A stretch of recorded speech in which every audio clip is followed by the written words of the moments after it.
नमस्कार। Story bot में आपका हार्दिक स्वागत है।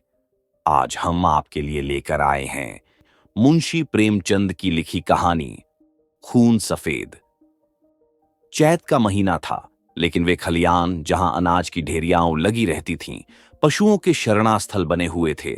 जहां घरों से फाग और बसंत का आलाप सुनाई पड़ता, वहां आज भाग्य का रोना था। सारा चौमासा बीत गया, पानी की एक बूंद न गिरी। जेठ में एक बार मूसलाधार वृष्टि हुई थी। किसान फूले न समाये। खरीफ की फसल बो दी, लेकिन इंद्रदेव ने अपना सर्वस्व शायद एक ही बार लुटा दिया था। पौधे उगे, बढ़े और फिर सूख गए। गोचर भूमि में घास न जमी। बादल आते, घटाएं उमड़ती, ऐसा मालूम होता कि जलथल एक हो जाएगा। परंतु वे आशा की नहीं, दुख की घटाएं थीं। किसानों ने बहुतेरे जप तप किए, ईंट और पत्थर, देवी देवताओं के नाम से पूजाएं, बलिदान किए। पानी की अभिलाषा में रक्त के पनाले बह गए, लेकिन इंद्रदेव किसी तरह न पसीजे। न खेतों में पौधे थे, न गोचरों में घास, न तालाबों में पानी। बड़ी मुसीबत का सामना था। जिधर देखिए धूल उड़ रही थी। दरिद्रता और क्षुधा पीड़ा के दारुण दृश्य दिखाई देते थे। लोगों ने पहले तो गहने और बर्तन गिरवी रखे और अंत में बेच डाले। फिर जानवरों की बारी आई और अब जीविका का अन्य कोई सहारा न रहा। तब जन्मभूमि पर जान देने वाले किसान बाल बच्चों को लेकर मजदूरी करने निकल पड़े। अकाल पीड़ितों की सहायता के लिए कहीं कहीं सरकार की सहायता से काम खुल गया था। बहुतेरे वहीं जाकर जमे।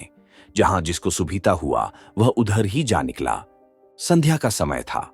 जादव राय थका मांदा आकर बैठ गया और स्त्री से उदास होकर बोला, दरखास्त नामंजूर हो गई।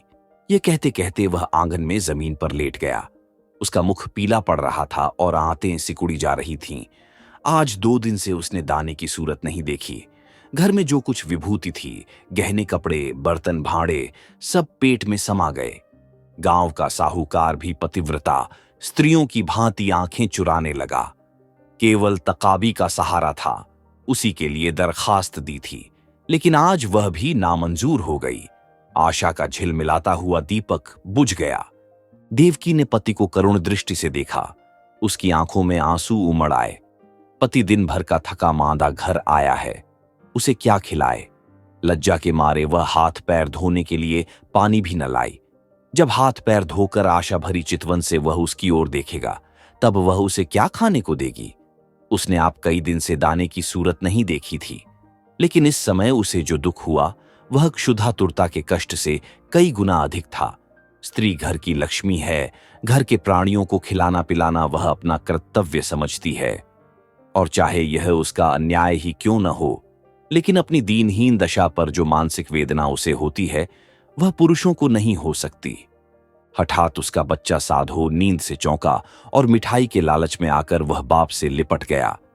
इस बच्चे ने आज प्रायः काल चने की रोटी का एक टुकड़ा खाया था और तब से कई बार उठा और कई बार रोते रोते सो गया। 4 वर्ष का नादान बच्चा, उसे वर्षा और मिठाई में कोई संबंध नहीं दिखाई देता था। जादू राय ने उसे गोद में उठा लिया और उसकी ओर दुख भरी दृष्टि से देखा। गर्दन झुक गई और हृदय पीड़ा आंखों में न समा सकी। दूसरे दिन वह परिवार भी घर से बाहर निकला। जिस तरह पुरुष के चित्त अभिमान और स्त्री की आंख से लज्जा नहीं निकलती, उसी तरह अपनी मेहनत से रोटी कमाने वाला किसान भी मजदूरी की खोज में घर से बाहर नहीं निकलता। लेकिन हां पापी पेट, तू सब कुछ कर सकता है। मान और अभिमान, ग्लानि और लज्जा के सब चमकते हुए तारे तेरी काली घटाओं की ओट में छिप जाते हैं। प्रभात का समय था। ये दोनों विपत्ति के सताए घर से निकले। जादू राय ने लड़के को पीठ पर लिया। देवकी ने फटे पुराने कपड़ों की वह गठरी सिर पर रखी जिस पर विपत्ति को भी तरस आता। दोनों की आंखें आंसुओं से भरी थीं। देवकी रोती रही। जादू राय चुपचाप था। गांव के 2-4 आदमियों से भेंट भी हुई। किसी ने इतना भी नहीं पूछा कि कहां जाते हो। किसी के हृदय में सहानुभूति का वास न था। जब ये लोग लालगंज पहुंचे, उस समय सूर्य ठीक सिर पर था। देखा, मीलों तक आदमी ही आदमी दिखाई देते थे, लेकिन हर चेहरे पर दीनता और दुख के चिन्ह झलक रहे थे। बैसाख की जलती हुई धूप थी। आग के झोंके जोर जोर से हरहराते हुए चल रहे थे। ऐसे समय में हड्डियों के अगणित ढांचे, जिनके शरीर पर किसी प्रकार का कपड़ा न था, मिट्टी खोदने में लगे हुए थे, मानो वह मरघट भूमि थी जहां मुर्दे अपने हाथों अपनी कब्र खोद रहे थे। बूढ़े और जवान, मर्द और बच्चे, सबके सब ऐसे निराश और विवश होकर काम में लगे हुए थे, मानो मृत्यु और भूख उनके सामने बैठी घूर रही है।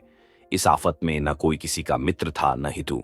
दया, सहृदयता और प्रेम, ये सब मानवीय भाव हैं जिनका कर्ता मनुष्य है। प्रकृति ने हमको केवल एक भाव प्रदान किया है, और वह स्वार्थ है। मानवीय भाव बहुधा कपटी मित्रों की भांति हमारा साथ छोड़ देते हैं, पर यह ईश्वर प्रदत्त गुण हमारा गला नहीं छोड़ता। 8 दिन बीत गए थे। संध्या समय काम समाप्त हो चुका था। डेरे से कुछ दूर आम का एक बाग था। वहीं एक पेड़ के नीचे जादूराय और देवकी बैठी हुई थी। दोनों ऐसे कृश हो रहे थे कि उनकी सूरत नहीं पहचानी जाती थी। अब वह स्वाधीन कृषक नहीं रहे। समय के हेर फेर से आज दोनों मजदूर बने बैठे हैं। जादूराय ने बच्चे को जमीन पर सुला दिया। उसे कई दिन से बुखार आ रहा है। कमल सा चेहरा मुरझा गया है। देवकी ने धीरे से हिलाकर कहा, बेटा, आंखें खोलो, देखो सांझ हो गई। साधु ने आंख खोल दी। बुखार उतर गया था। बोला, क्या हम घर आ गए मां? घर की याद आ गई। देवकी की आंखें डबडबा आईं। उसने कहा, नहीं बेटा, तुम अच्छे हो जाओगे तो घर चलेंगे। उठकर देखो कैसा अच्छा बाग है। साधु मां के हाथों के सहारे उठा और बोला, मां, मुझे बड़ी भूख लगी है, लेकिन तुम्हारे पास तो कुछ नहीं है। मुझे क्या खाने को दोगी? देवकी के हृदय में चोट लगी, पर धीरज धर के बोली, नहीं बेटा, तुम्हारे खाने को मेरे पास सब कुछ है। तुम्हारे दादा पानी लाते हैं तो नरम नरम रोटियां अभी बनाए देती हूं। साधु ने मां की गोद में सिर रख लिया और बोला, मां, मैं ना होता तो तुम्हें इतना दुख न होता। यह कहकर वह फूट फूट कर रोने लगा। यह वही बेसमझ बच्चा है जो 2 सप्ताह पहले मिठाइयों के लिए दुनिया सिर पर उठा लेता था। दुख और चिंता ने कैसा अनर्थ कर दिया है। यह विपत्ति का फल है। कितना दुखपूर्ण, कितना करुणाजनक व्यापार है। इसी बीच में कई आदमी लालटेन लिए हुए वहां आए। फिर गाड़ियां आईं। उन पर डेरे और खेमे लदे हुए थे। दम के दम यहां खेमे गड़ गए। सारे बाग में चहल पहल नजर आने लगी। देवकी रोटियां सेंक रही थी। साधु धीरे धीरे उठा और आश्चर्य से देखता हुआ एक डेरे के नजदीक जाकर खड़ा हो गया। पादरी मोहनदास खेमे से बाहर निकले तो साधु उन्हें खड़ा दिखाई दिया। उसकी सूरत पर उन्हें तरस आ गया। प्रेम की नदी उमड़ आई। बच्चे को गोद में लेकर खेमे में एक गद्देदार कोच पर बिठा दिया और तब बिस्कुट और केले खाने को दिए। लड़के ने अपनी जिंदगी में इन स्वादिष्ट चीजों को कभी न देखा था। बुखार की बेचैन करने वाली भूख अलग मार रही थी। उसने खूब मन भर खाया और तब कृतज्ञ नेत्रों से देखते हुए पादरी साहब के पास जाकर बोला, तुम हमको रोज ऐसी चीजें खिलाओगे? पादरी साहब इन भोलेपन पर मुस्कुरा के बोले, मेरे पास इससे भी अच्छी अच्छी चीजें हैं। इस पर साधु राय ने कहा, अब मैं रोज तुम्हारे पास आऊंगा। मां के पास ऐसी अच्छी चीजें कहां, वह मुझे रोज चने की रोटियां खिलाती है। उधर देवकी ने रोटियां बनाई और साधु को पुकारने लगी। साधु ने मां के पास जाकर कहा, मुझे साहब ने अच्छी अच्छी चीजें खाने को दी हैं। साहब बड़े अच्छे हैं। देवकी ने कहा, मैंने तुम्हारे लिए नरम नरम रोटियां बनाई हैं, आओ तुम्हें खिलाऊं। साधु बोला, अब मैं न खाऊंगा। साहब कहते थे कि मैं तुम्हें रोज अच्छी अच्छी चीजें खिलाऊंगा। मैं अब उनके साथ रहा करूंगा। मां ने समझा कि लड़का हंसी कर रहा है। उसे छाती से लगाकर बोली, क्यों बेटा, हमको भूल जाओगे? देखो मैं तुम्हें कितना प्यार करती हूं। साधु तुतलाकर बोला, तुम तो मुझे रोज चने की रोटियां दिया करती हो, तुम्हारे पास तो कुछ नहीं है। साहब मुझे केले और आम खिलाएंगे। यह कहकर वह फिर खेमे की ओर भागा और रात को वहीं सो रहा। पादरी मोहनदास का पड़ाव वहां 3 दिन रहा। साधु दिन भर उन्हीं के पास रहता। साहब ने उसे मीठी दवाइयां दी। उसका बुखार जाता रहा। वह भोले भाले किसान यह देखकर साहब को आशीर्वाद देने लगे। लड़का चंगा हो गया और आराम से है। साहब को परमात्मा सुखी रखे। उन्होंने बच्चे की जान रख ली। चौथे दिन रात को ही वहां से पादरी साहब ने कूच किया। सुबह को जब देवकी उठी तो साधु का यहां पता न था।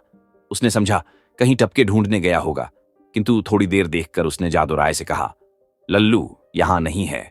उसने भी यही कहा, कहीं टपके ढूंढता होगा। लेकिन जब सूरज निकल आया और काम पर चलने का वक्त हुआ, तब जादू राय को कुछ संशय हुआ। उसने कहा, तुम यहीं बैठी रहना, मैं अभी उसे लिए आता हूं। जादू ने आसपास के सब बागों को छान डाला और अंत में जब 10 बज गए तो निराश लौट आया। साधु न मिला। ये देखकर देवकी ढाढ़े मारकर रोने लगी। फिर दोनों अपने लाल की तलाश में निकले। अनेक विचार चित्त में आने जाने लगे। देवकी को पूरा विश्वास था कि उस साहब ने उस पर कोई मंत्र डालकर वश में कर लिया, लेकिन जादू को इस कल्पना के मान लेने में कुछ संदेह था। बच्चा इतनी दूर अनजान रास्ते पर अकेले नहीं जा सकता। फिर भी दोनों गाड़ी के पहियों और घोड़े के टापों के निशान देखते चले जाते थे, यहां तक कि एक सड़क पर आ पहुंचे। वहां गाड़ी के बहुत से निशान थे। उस विशेष लीक की पहचान न हो सकती थी। घोड़े के टाप भी एक झाड़ी की तरफ जाकर गायब हो गए। आशा का सहारा टूट गया। दोपहर हो गई थी। दोनों धूप के मारे बेचैन और निराशा से पागल हो रहे थे। वहीं एक वृक्ष की छाया में बैठ गए। देवकी विलाप करने लगी। जादू राय ने उसे समझाना शुरू किया। जब जरा धूप की तेजी कम हुई तो दोनों फिर आगे चले, किंतु अब आशा की जगह निराशा साथ थी। घोड़े के टापों के साथ उम्मीद का धुंधला निशान गायब हो गया था। शाम हो गई। इधर उधर गायों बैलों के झुंड निर्जीव से पड़े दिखाई देते थे। ये दोनों दुखिया हिम्मत हारकर एक पेड़ के नीचे टिक रहे। उसी वृक्ष पर मैने का एक जोड़ा बसेरा लिए हुए था। उनका नन्हा सा शावक आज ही एक शिकारी के चंगुल में फंस गया था। दोनों दिन भर उसे खोजते फिरे। इस समय निराश होकर बैठ रहे। देवकी और जादू को अभी तक आशा की झलक दिखाई देती थी, इसीलिए वे बेचैन थे। 3 दिन तक ये दोनों अपने खोए हुए लाल की तलाश करते रहे। दाने से भेंट नहीं, प्यास से बेचैन होते 2-4 घूंट पानी गले के नीचे उतार लेते। आशा की जगह निराशा का सहारा था। दुख और करुणा के सिवाय और कोई वस्तु नहीं। किसी बच्चे के पैर के निशान देखते तो उनके दिलों में आशा तथा भय की लहरें उठने लगती थीं, लेकिन प्रत्येक पग उन्हें अभीष्ट स्थान से दूर लिए जाता था। इस घटना को हुए 14 वर्ष बीत गए। इन 14 वर्षों में सारी काया पलट गई। चारों ओर रामराज्य दिखाई देने लगा। इंद्रदेव ने कभी उस तरह अपनी निर्दयता न दिखाई और न जमीन ने ही। उमड़ी हुई नदियों की तरह अनाज से ढेकियां भरी चलीं। उजड़े हुए गांव बस गए। मजदूर किसान बन बैठे और किसान जायदाद का तलाश में दौड़ने लगे। वही चैत के दिन थे। खलियानों में अनाज के पहाड़ खड़े थे। भाट और भिखमंगे किसानों की बढ़ती के तराने गा रहे थे। सुनारों के दरवाजे पर सारे दिन और आधी रात तक गाहकों का जमघट लगा रहता था। दर्जी को सिर उठाने की फुर्सत न थी। इधर उधर दरवाजों पर घोड़े हिनहिना रहे थे। देवी के पुजारियों को अजीर्ण हो रहा था। जादू राय के दिन भी फिरे। घर पर छप्पर की जगह खपरैल हो गया है। दरवाजे पर अच्छे बैलों की जोड़ी बंधी हुई है। वह अब अपनी बहली पर सवार होकर बाजार जाया करता है। उसका बदन अब उतना सुडौल नहीं है। पेट पर इस सुदशा का विशेष प्रभाव पड़ा है और बाल भी सफेद हो चले हैं। देवकी की गिनती भी गांव की बूढ़ी औरतों में होने लगी है। व्यावहारिक बातों में उसकी बड़ी पूछ हुआ करती है। जब वह किसी पड़ोसिन के घर जाती है तो वहां की बहुएं भय के मारे थरथराने लगती हैं। उसके कटु वाक्य और तीव्र आलोचना की सारे गांव में ढाक बंधी हुई है। महीन कपड़े अब उसे अच्छे नहीं लगते, लेकिन गहनों के बारे में वह उतनी उदासीन नहीं है।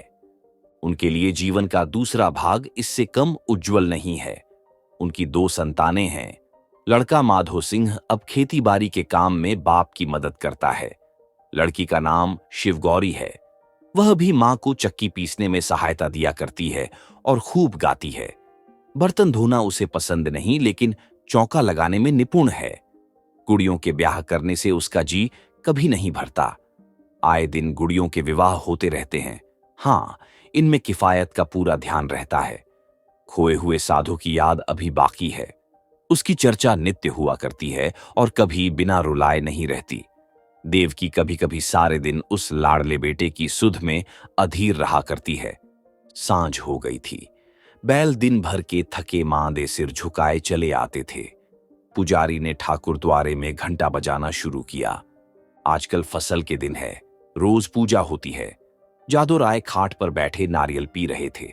शिवगौरी रास्ते में खड़ी उन बैलों को कोस रही थी जो उसके भूमिस्थ विशाल भवन का निरादर करके उसे रौंदते चले जाते थे। घड़ियाल और घंटे की आवाज सुनते ही जादू राय भगवान का चरणामृत लेने के लिए उठे ही थे कि उन्हें अकस्मात एक नव युवक दिखाई पड़ा, जो भूंकते हुए कुत्तों को दुत्कारता बाइसिकल को आगे बढ़ाता हुआ चला आ रहा था। उसने उनके चरणों पर अपना सिर रख दिया। जादू राय ने गौर से देखा और तब दोनों एक दूसरे से लिपट गए। माधो भौंचक होकर बाइसिकल को देखने लगा। शिवगौरी रोती हुई घर में भागी और देवकी से बोली, दादा को साहब ने पकड़ लिया है। देवकी घबराई हुई बाहर आई। साधो उसे देखते ही उसके पैरों पर गिर पड़ा। देवकी से छाती से लगाकर रोने लगी। गांव के मर्द, औरतें और बच्चे सब जमा हो गए। मेला सा लग गया। साधु ने अपने माता पिता से कहा, मुंह अभागे से जो कुछ अपराध हुआ हो उसे क्षमा कीजिए। मैंने अपनी नादानी से स्वयं बहुत कष्ट उठाए और आप लोगों को भी दुख दिया, लेकिन अब मुझे अपनी गोद में लीजिए। देवकी ने रोकर कहा, जब हमको छोड़कर भागे थे तो हम लोग तुम्हें 3 दिन तक बेदाना पानी के ढूंढते रहे, पर जब निराश हो गए तब अपने भाग्य को रोकर बैठ रहे। तब से आज तक कोई ऐसा दिन न गया कि तुम्हारी सुधि न आई हो। रोते रोते एक युग बीत गया। अब तुमने खबर ली है। बताओ बेटा, उस दिन तुम कैसे भागे और कहां जाकर रहे? साधु ने लज्जित होकर उत्तर दिया, माताजी, अपना हाल क्या कहूं। मैं पहर रात रहे आपके पास से उठकर भागा। पादरी साहब के पड़ाव का पता शाम ही को पूछ लिया था। बस पूछता हुआ उनके पास दोपहर को पहुंच गया। साहब ने मुझे पहले समझाया कि अपने घर लौट जाओ, लेकिन जब मैं किसी तरह राजी न हुआ तो उन्होंने मुझे पूना भेज दिया। मेरी तरह वहां सैकड़ों लड़के थे। वहां बिस्कुट और नारंगियों का भला क्या जिक्र। जब मुझे आप लोगों की याद आती मैं अक्सर रोया करता, मगर बचपन की उम्र थी, धीरे धीरे उन्हीं लोगों से हिल मिल गया। हां, जब से कुछ होश हुआ है और अपना पराया समझने लगा हूं, तब से अपनी नादानी पर हाथ मलता रहा हूं। रात दिन आप लोगों की रट लगी हुई थी। आज आप लोगों के आशीर्वाद से यह शुभ दिन देखने को मिला। दूसरों में बहुत दिन काटे, बहुत दिनों तक अनाथ रहा। अब मुझे अपनी सेवा में रखिए, मुझे अपनी गोद में लीजिए। मैं प्रेम का भूखा हूं। बरसों से मुझे जो सौभाग्य नहीं मिला वह अब दीजिए। गांव के बहुत से बुढ़े जमा थे। उनमें से जगत सिंह बोले, तो क्यों बेटा, तुम इतने दिनों तक पादरियों के साथ रहे, उन्होंने तुमको भी पादरी बना लिया होगा। साधु ने सिर झुकाकर कहा, जी हां, यह तो उनका दस्तूर है। जगत सिंह ने जादू राय की तरफ देखकर कहा, यह बड़ी कठिन बात है। साधु बोला, बिरादरी मुझे जो प्रायश्चित बतलाएगी मैं उसे करूंगा। मुझसे जो कुछ बिरादरी का अपराध हुआ है नादानी से हुआ है, लेकिन मैं उसका दंड भोगने के लिए तैयार हूं। जगत सिंह ने फिर जादू राय की तरफ कनखियों से देखा और गंभीरता से बोले, हिंदू धर्म में ऐसा कभी नहीं हुआ है। यूं तुम्हारे माँ बाप तुम्हें अपने घर में रख लें, तुम उनके लड़के हो, मगर बिरादरी कभी इस काम में शरीक न होगी। बोलो जादू राय, क्या कहते हो? कुछ तुम्हारे मन की भी तो सुन लें। जादू राय बड़ी दुविधा में था। एक ओर तो अपने प्यारे बेटे की प्रीति थी, दूसरी ओर बिरादरी का भय मारे डालता था। जिस लड़के के लिए रोते रोते आंखें फूट गईं, आज वही सामने खड़ा आंखों में आंसू भरे कहता है, पिताजी, मुझे अपनी गोद में लीजिए, और मैं पत्थर की तरह अचल खड़ा हूं। शोक, इन निर्दयी भाइयों को किस तरह समझाऊं, क्या करूं क्या न करूं। लेकिन मां की ममता उमड़ आई। देवकी से न रहा गया। उसने अधीर होकर कहा, मैं अपने घर में रखूंगी और कलेजे से लगाऊंगी। इतने दिनों के बाद मैंने उसे पाया है, अब उसे नहीं छोड़ सकती। जगत सिंह रुष्ट होकर बोले, चाहे बिरादरी छूट ही क्यों न जाए। देवकी ने भी गर्म होकर जवाब दिया, हां, चाहे बिरादरी छूट जाए। लड़के वालों ही के लिए आदमी बिरादरी की आड़ पकड़ता है। जब लड़का न रहा तो भला बिरादरी किस काम आएगी। इस पर कई ठाकुर लाल लाल आंखें निकालकर बोले, ठाकुराइन, ठकुराइन बिरादरी की तो खूब मर्यादा करती हो। लड़का चाहे किसी रास्ते पर जाए लेकिन बिरादरी छू तक न करे, ऐसी बिरादरी कहीं होगी। हम साफ साफ कह देते हैं कि अगर यह लड़का तुम्हारे घर में रहा तो बिरादरी भी बता देगी कि वह क्या कर सकती है। जगत सिंह कभी कभी जादो राय से रुपए उधार लिया करते थे। मधुर स्वर से बोले, भाभी, बिरादरी ये थोड़े ही कहती है कि तुम लड़के को घर से निकाल दो। लड़का इतने दिनों के बाद घर आया है तो हमारे सिर आंखों पर रहे, बस जरा खाने पीने और छूत छात का बचाव बना रहना चाहिए। बोलो जादो भाई, अब बिरादरी को कहां तक दबाना चाहते हो? जादो राय ने साधु की तरफ करुणा भरे नेत्रों से देखकर कहा, बेटा, जहां तुमने हमारे साथ इतना सलूक किया है वहां जगत भाई की इतनी कहा और मान लो। साधु ने कुछ तीक्ष्ण शब्दों में कहा, क्या मान लूं? यह कि अपनों में गैर बनकर रहूं, अपमान सहूं, मिट्टी का घड़ा भी मेरे छूने से अशुद्ध हो जाए ना, यह मेरा किया न होगा, इतनी निर्लज्ज नहीं। जादो राय को पुत्र की यह कठोरता अप्रिय मालूम हुई। वे चाहते थे कि इस वक्त बिरादरी के लोग जमा हैं, उनके सामने किसी तरह समझौता हो जाए, फिर कौन देखता है कि हम उसे किस तरह रखते हैं। चिढ़कर बोले, इतनी बात तो तुम्हें माननी ही पड़ेगी। साधु राय इस रहस्य को न समझ सका। बाप की इस बात में उसे निष्ठुरता की झलक दिखाई पड़ी। बोला, मैं आपका लड़का हूं, आपके लड़के की तरह रहूंगा। आपके भक्ति और प्रेम की प्रेरणा मुझे यहां तक लाई है। मैं अपने घर में रहने आया हूं। अगर यह नहीं है तो इसके सिवा मेरे लिए इसके और कोई उपाय नहीं है कि जितनी जल्दी हो सके यहां से भाग जाऊं। जिनका खून सफेद है उनके बीच में रहना व्यर्थ है। देवकी ने रोकर कहा, लल्लू, मैं अब तुम्हें न जाने दूंगी। साधु की आंखें भर आईं पर मुस्कुराकर बोला, मैं तो तुम्हारी थाली में खाऊंगा। देवकी ने उसे ममता और प्रेम की दृष्टि से देखकर कहा, मैंने तो तुझे छाती से दूध पिलाया है, तू मेरी थाली में खाएगा तो क्या? मेरा बेटा ही तो है, कोई और तो नहीं हो गया। साधु इन बातों को सुनकर मतवाला हो गया। इनमें कितना स्नेह, कितना अपनापन था। बोला, मां, आया तो मैं इसी इरादे से था कि अब कहीं न जाऊंगा, लेकिन बिरादरी ने मेरे कारण यदि तुम्हें जातिच्युत कर दिया तो मुझसे न सका जाएगा। मुझसे इन गमवारों का कोरा अभिमान न देखा जाएगा। इसलिए इस वक्त मुझे जाने दो। जब मुझे अवसर मिला करेगा तो तुम्हें देख जाया करूंगा। तुम्हारा प्रेम मेरे चित्त से नहीं जा सकता, लेकिन यह असंभव है कि मैं इस घर में रहूं और अलग खाना खाऊं, अलग बैठूं। इसके लिए मुझे क्षमा करना। देवकी घर में से पानी लाई। साधु मुंह धोने लगा। शिवगौरी ने मां का इशारा पाया तो डरते डरते साधु के पास गई। साधु को आदर पूर्वक दंडवत की। साधु ने पहले उन दोनों को आश्चर्य से देखा, फिर अपनी मां को मुस्कुराते देख समझ गया। दोनों लड़कों को छाती से लगा लिया और तीनों भाई बहन प्रेम से हंसने खेलने लगे। मां खड़ी यह दृश्य देखती थी और उमंग से फूली न समाती थी।